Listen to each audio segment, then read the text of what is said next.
जय गुरु जी संगत जी। मेरे प्यारे पिता परमेश्वर गुरु पाके चरणों में कोटि कोटि प्रणाम। जिन्होंने गुरु जी के इस ब्लेस चैनल को सब्सक्राइब नहीं किया वो प्लीज़ सब्सक्राइब कर लें और बेल आइकन को प्रेस कर लें ताकि आपको लेटेस्ट अपलोडेड वीडियो की जानकारी मिल सके और गुरु जी जो मैसेज या ब्लेसिंग आप तक पहुंचाना चाहते हैं वो बिना रुकावट पहुंच सके। ओम नमः शिवाय, शिव जी सदा सहाय। ओम नमः शिवाय, गुरु जी सदा सहाय। जय गुरुपा, अनंतम अनंतम शुक्राना मेरे गुरुपा। इसी के साथ आज के सत्संग की शुरुआत करेंगे। ये सत्संग गुरु जी की प्यारी ब्लेस्ड संगत द्वारा व्हाट्सएप पर ऑडियो फॉर्म में प्राप्त सत्संग है और संगत जी के मोबाइल नंबर के लास्ट 4 डिजिट हैं 2255। जय गुरु जी, शुक्राना गुरु जी की सारी साथ संगत को जय गुरु जी। मैं गुरु जी की बेटी आज अपना 14th शुक्राना सत्संग शेयर करने जा रही हूँ। जैसे कि मुझे सेवा बख्शी है गुरु जी ने 40 दिन तक लगातार शुक्राना सत्संग मुझे शेयर करने हैं। तो आज के सत्संग में मैं अपनी जो हमारे फैमिली के ऊपर मुझे फ़ील होता है कि ब्लैक मैजिक और नेगेटिविटी किसी ने कर रखी है, तो उसी की ही जो मुझे एक आभास हुआ है कि ये चीज़ सच है। कुछ क्लू मेरे सामने आए हैं तो उसी के बारे में मैं बताऊंगी। मुझे गुरुजी ने अपने सत्संग में भी सुनाया है बहुत बार और कहते हैं कि गुरुजी जो भी सत्संग हमें सुनाते हैं वो ऐसे ही हमारे समक्ष नहीं आते, उसके पीछे कोई ना कोई रीज़न होता है। और अगर गुरुजी ये बात बोल रहे हैं तो ये 100% श्योर है कि ये चीज़ है, ब्लैक मैजिक है जो हमारी फैमिली पर किया गया है। और गुरुजी ये भी बताते हैं कि तेरे अपनों ने ही किया है। तो मैं एक दिन सत्संग सुन रही थी, सत्संग कंप्लीट हुआ, उसके बाद जैसे नेक्स्ट वीडियो खुद ही उसमें प्ले हो जाती है। तो उसमें मुझे गुरुजी ने सुनाया कि भैरवनाथ जी की कुछ स्तुति थी, बटुक भैरव ऐसे कुछ करके था। मुझे इतना एग्जैक्टली नॉलेज नहीं है इन चीज़ों के बारे में ज़्यादा, बट वो मुझे इतना समझ आया है कि जो भी वो लाइन्स अपनी रीड कर रहे थे पंडित जी, काफ़ी लय में रीड कर रहे थे और ये कुछ 15-20 मिनट चला ये स्तुति। और उसमें एक नाम और मुझे समझ आया, वो था क्षेत्रपाल। और क्षेत्रपाल हमारे एक्चुअली मैं उत्तराखंड की हूँ और हमारे जो घर की, हमारे गांव की, हमारे क्षेत्र की रक्षा करते हैं, उनका नाम है क्षेत्रपाल महाराज। तो उनका भी नाम उसमें आ रहा था। तो ऑल ओवर लास्ट पे मुझे ये समझ आया कि गुरुजी मुझे किसी तंत्र क्रियाओं से मेरी रक्षा कर रहे हैं, जिस वजह से मुझे आज उन्होंने ये स्तुति सुनाई है। तो उसी टाइम में मैं समझ गई कि ये और कुछ नहीं है, ये बस गुरुजी की ही कुछ प्लानिंग है, जिससे कि वो मुझे इन सब चीज़ों से बाहर निकालने की कोशिश कर रहे थे। तो उसके बाद क्या हुआ कि कहते हैं ना कि जब हमारे ऊपर ब्लैक मैजिक हो, नेगेटिविटी हो, तो तब कुछ माइंड काम नहीं करता। जो रास्ते भी होते हैं खुलने वाले, वो हमें नज़र ही नहीं आते कि हम ये रास्ता भी चूज़ कर सकते हैं।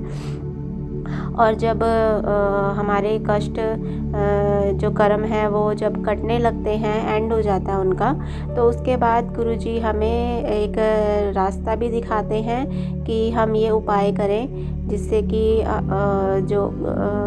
जिसने भी कुछ किया है, क्रिया तंत्र की है, उसको हम काट सकें।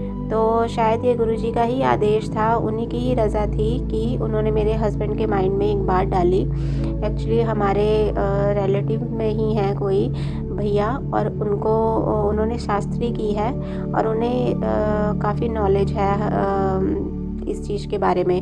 तो उन्होंने हमें काफ़ी टाइम पहले ही सजेस्ट कर दिया था कि आप ऐसा कीजिए कि अपने फैक्ट्री में, जो हमारी मैन्युफैक्चरिंग यूनिट है, वहाँ पे हम अपना माँ बगुलामुखी की का हवन या कुछ पाठ करवाएं। जिससे कि ये हमारे जो कष्ट हैं जो हमारे काम पर भी कभी आ जाते हैं। जैसे पीछे भी हमारा काफ़ी लॉस हुआ बिज़नेस में, तो जिस वजह से हमारे शत्रु भी बढ़ गए और वो बातें घर तक भी पहुंच गई हमारी।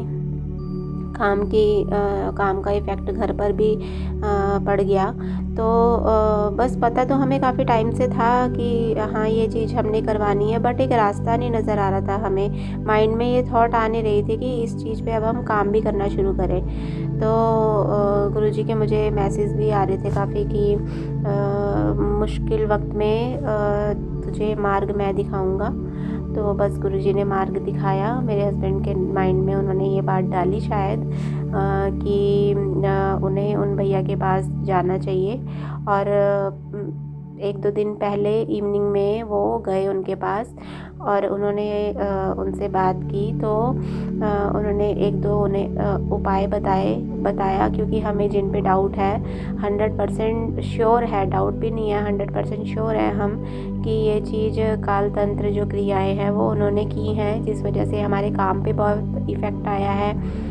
पर्सनली मेरी हेल्थ पे इफ़ेक्ट पड़ा इस चीज़ का। तो ये क्रियाएं जो होती हैं वो सबसे पहले वेल्थ और हेल्थ पर अटैक करती हैं। अगर हमारी हेल्थ ठीक नहीं होगी तो ऑब्वियस है कि हमें कुछ भी अच्छा नहीं लगेगा, घर का माहौल ख़राब होगा और नेगेटिविटी अपने आप ही डबल हो जाएगी। और अगर वेल्थ पे हमारे असर पड़ेगा तो उसका भी यही इफ़ेक्ट होगा कि आपस में मनमुटाव हो जाते हैं, टेंशन्स हो जाती हैं, कैसे चलेगा कैसे नहीं चलेगा, ये सब चीज़ें नेगेटिव चीज़ें माइंड में आने लग जाती हैं। तो यही चीज़ हुई कि उन्होंने हमें 1-2 उपाय बताए और संजोग से वो उपाय वही थे कि हमें भैरवनाथ का जो उन्होंने एक उपाय बताया कि दिया होता है, 4 मुखी दिया होता है, वो हमें भैरवनाथ के मंदिर में जाके उनके आगे वो दीपक जलाना है। और एक उन्होंने बताया कि जो नींबू होता है, नींबू को जो शिव जी का त्रिशूल है उस पे हमें उस नींबू को दबा के कट करना और उसी पर ही लगाना है, जिससे कि जो भी काल तंत्र की क्रियाएं हैं वो हमारी वहीं नष्ट हो जाए। तो उन्होंने ये हमें उपाय करने के लिए बोला था संडे को, और कल था संडे। संडे वाले दिन उन्होंने ये सैटरडे को हमें बताया। और संगत जी मैं आपको बताऊंगी, मैंने लास्ट सत्संग में ये बताया था कि हमने गुरुजी को अपने वर्क प्लेस पे विराजमान किया है और वो दिन था शनिवार मॉर्निंग में किया।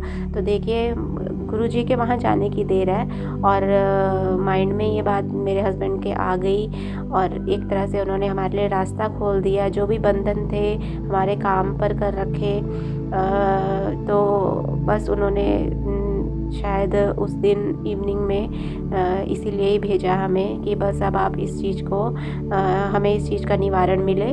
तो शायद सैटरडे को उन्होंने ये बात बताई। कल पूरे दिन हस्बैंड बता रहे हैं कि मेरे माइंड से ये बात बिल्कुल स्किप कर गई कि मैंने आज ये उपाय करना है। तो बस इवनिंग में क्या हुआ कि वैसे ही कुछ एक माध्यम बना कि वो अपने ब्रदर के साथ गए मार्केट में और बोल रहे हैं कि रास्ते में मैं उसी रास्ते से निकला जो भैरव देवता का मंदिर है उसके आगे से निकला। और जैसे ही निकले कह रहे उसी टाइम में मुझे याद आ गया कि मुझे तो आज संडे को ये उपाय करना था। तो बस मैंने उन्हें बोला कि ये गुरुजी ने ही आपको वहाँ पे भेजा कि हम ये चीज़ भूल रहे हैं, और उन्होंने बस हमें रास्ता दिखाया, याद दिलाया। तो जो भी उन्होंने 2 उपाय बताए थे वो मेरे हस्बैंड वहाँ पे करके आए और गुरुजी की कृपा से हमारा ये काम हो गया। काफ़ी हल्का लग रहा है, महसूस हो रहा है हमें। और इसके इफ़ेक्ट्स मैं आपको बताती हूँ क्या पड़े, पॉजिटिव इफ़ेक्ट। कि कल मॉर्निंग में मैं वॉक पे जाती हूँ। वॉक पे आने के बाद मुझे पीरियड स्टार्ट हो गए। पीरियड्स एक्चुअली मुझे प्रॉब्लम चल रही है काफ़ी टाइम पहले से। 2018 से मुझे ये प्रॉब्लम चल रही है कि एक्चुअल जो पीरियड्स थे मुझे 5 to 6 डेज़, कभी 10 डेज़ भी निकल जाते हैं कि स्पॉटिंग होती है, उसके बाद एक्चुअल पीरियड स्टार्ट होते हैं, और जो मुझे फ़्लो होना चाहिए एक्चुअल में वो मुझे कभी नहीं होता। तो वीकनेस है या जो भी कह लो, मुझे नहीं पता। मैंने इसकी ट्रीटमेंट भी डॉक्टर से उसी टाइम पर कुछ टाइम बाद मैं करवाती रही हूँ, बट मुझे इसका कोई सॉल्यूशन नहीं मिला। अब आज तक भी 2018 से 2024 एंड होने वाला है और अभी तक मेरी ये प्रॉब्लम चलती जा रही है। तो अब गुरुजी का साथ है तो मुझे पता है कि मेरी ये प्रॉब्लम ज़्यादा देर नहीं रहेगी।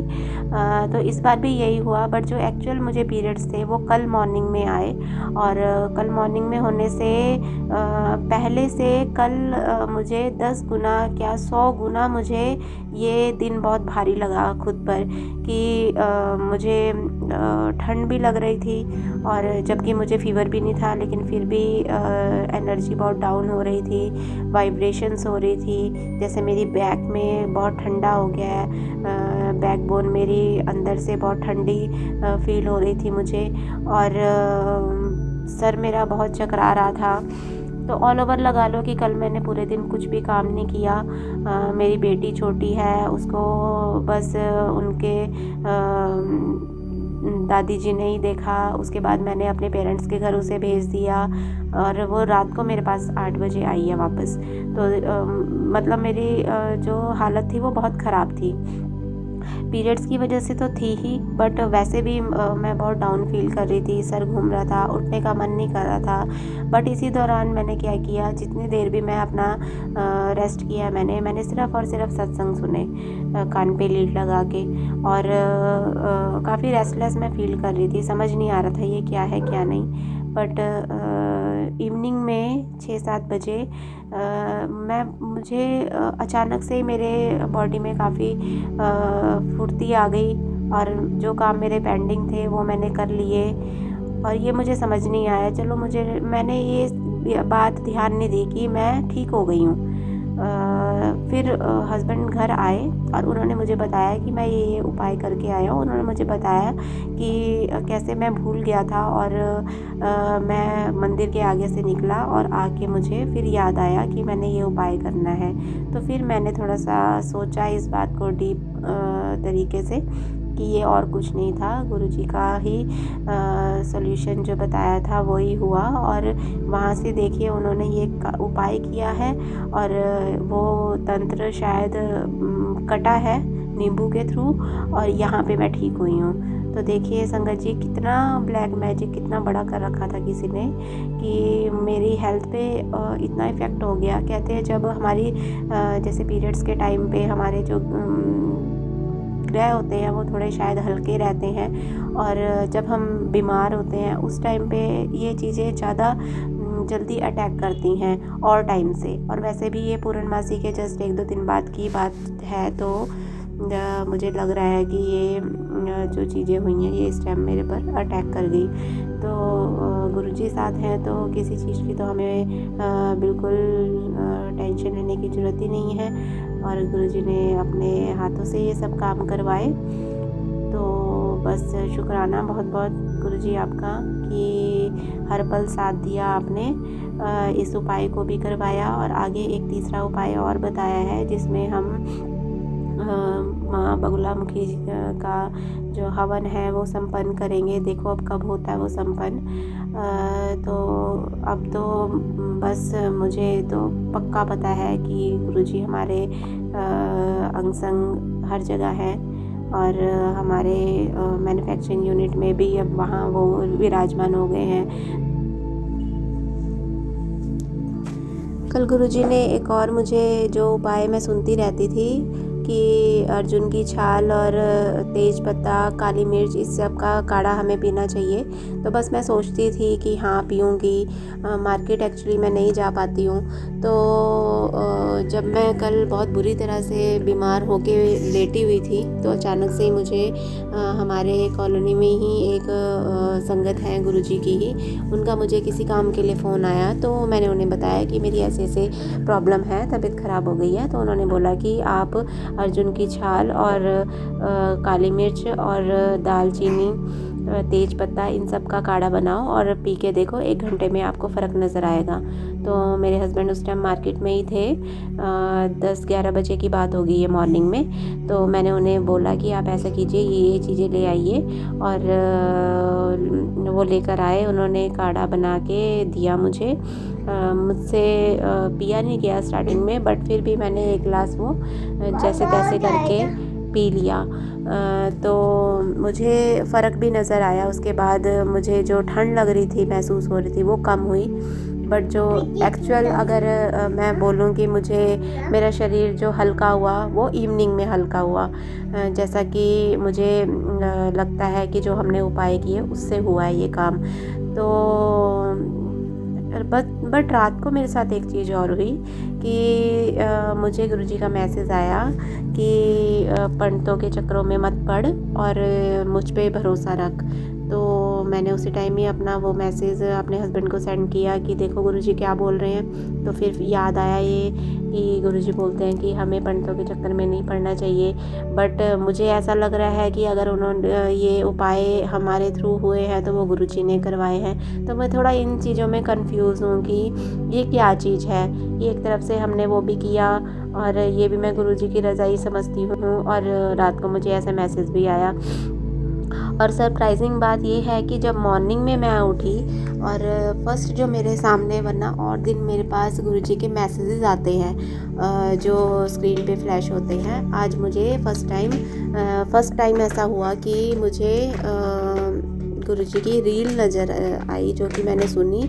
और वो वही रील थी जिसमें सभी संगत ने वो सुना होगा। एक सत्संग पुरानी संगत का है जिसमें वो बोल रहे थे कि मैं गुरुजी के पास भी जाता था और मैं पंडितों के पास भी रेगुलर जाता था, और उनका ट्रेन में एक्सीडेंट हुआ। फिर लास्ट में उन्होंने अपनी जो वो थी जन्म पत्री थी वो उठा के उसमें डस्टबिन में डाल दी। और उसके बाद गुरुजी ने बोला कि तुझे बचाने के लिए मैंने पूरी एक सभी और बोगी के जितने पैसेंजर्स थे उनको भी मुझे बचाना पड़ा। तो ये दोबारा मेरे सामने आए ये रील। तो फिर मुझे सेकंड संकेत गुरुजी ने फिर वही दे दिया कि पंडितों के चक्कर में नहीं पड़ना चाहिए।